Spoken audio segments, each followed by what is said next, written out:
Hey everybody, what's going on? If you're around, jump on and join me to get your hands on out this idea of getting out of shifting and shifting out of striving and into thriving.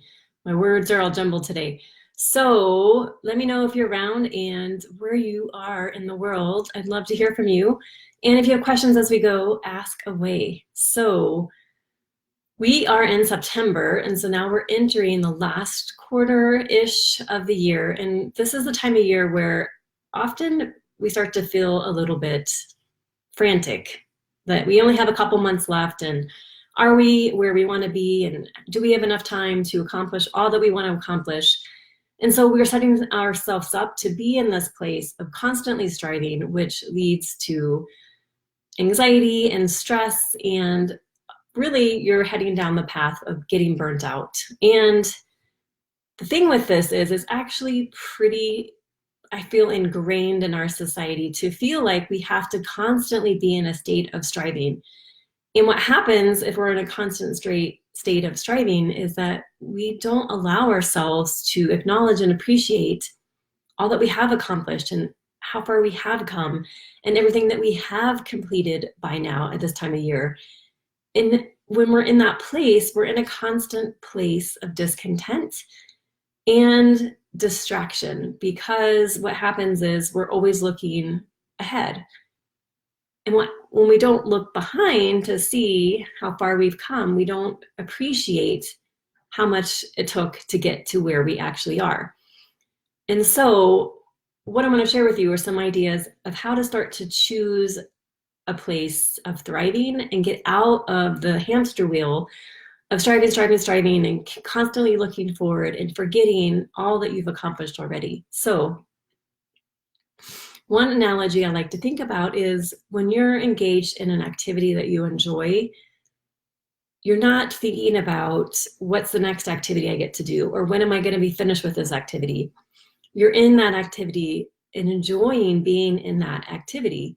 So for me, it's trail running, and I don't trail run to be done trail running. I trail run to be in the experience of trail running because it gives me energy and I feel connected to nature and I feel a sense of space and freedom and clarity. And so if you can engage yourself in this activity with me, is to think about when you're engaged in an activity that you love, what are the experiences and emotions that you feel?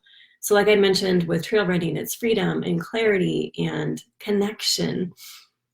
And those are feelings and experiences that I know I will experience every time I trail run, no matter what. Even if I'm tired and it's a more difficult run, I know I will still experience a feeling of freedom and ease and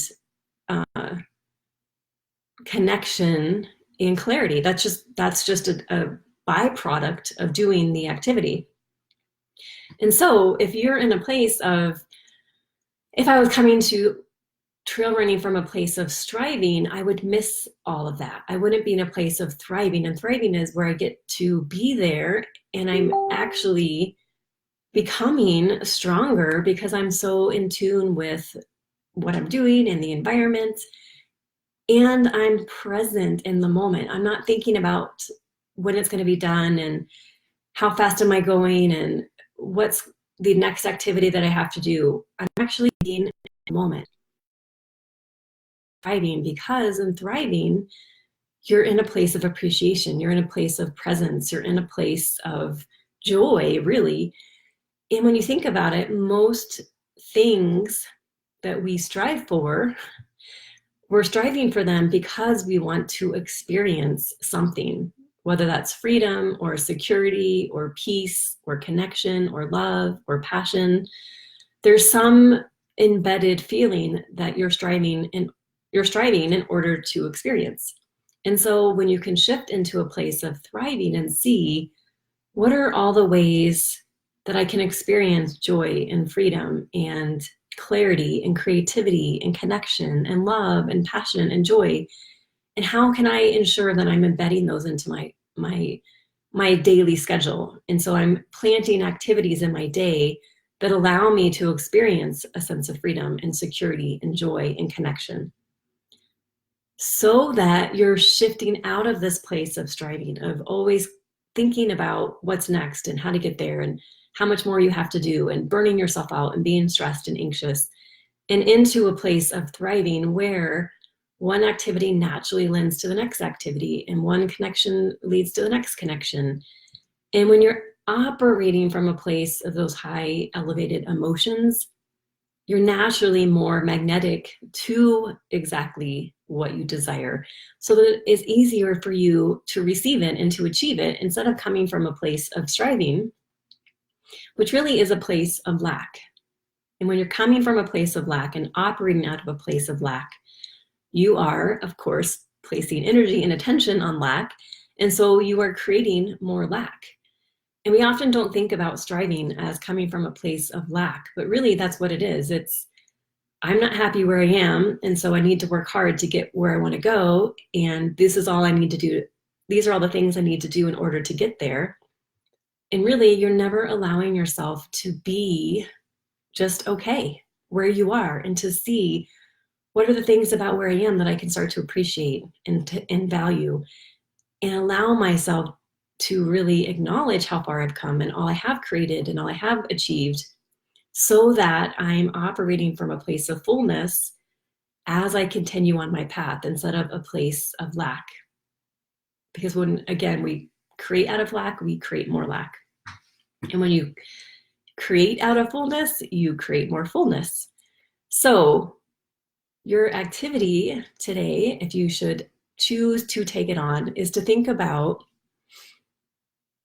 how can you allow yourself for multiple periods throughout the day, you can set a little timer on your phone, to be in a state of appreciation and to think about all the things in that moment that are just perfect. May not be exactly what you would like, but they're just perfect. So maybe it's experiencing how grateful you are to have a home and to have meaningful relationships and to have good friends and to have good health. And so being in that place instead of constantly being in a place of wanting to get somewhere else, because then you're never really here. And when you're never really here, again, you just create a sense of discontent, and you fuel that discontent, and that discontent will never be eased no matter how much striving you do, no matter what you accomplish, because then you're on to the next thing and the next thing and the next thing without even acknowledging and appreciating all you have accomplished. So set your clock, your phone, your watch for about 3 minutes, multiple times throughout the day. And in those 3 minutes, just look around and think about all the things you're appreciative of, and then take an action that allows you to experience one of your top desired feelings. So for me, I like to stand in the grass barefoot. I like to sing. I like to spend time outside going for walks. I like to put on a song and dance. And so these are things you can do anytime, any point in your day, and it allows you to shift into a place of higher energetic, positive emotions, and in a place of thriving and creativity, and to experience the things that you truly desire now, instead of waiting until you achieve a certain milestone to let yourself experience those things. All right. I did put a link to my masterclass, so if you're interested in learning more about tapping into this place of really what is your purpose, why are you here, and shifting into a place of living from purpose and serving in the way that only you can serve, and really creating what I call your legacy, get your hands on that. And of course, would love to hear your comments and what you will do today to experience one core desired feeling. Okay, talk to you soon.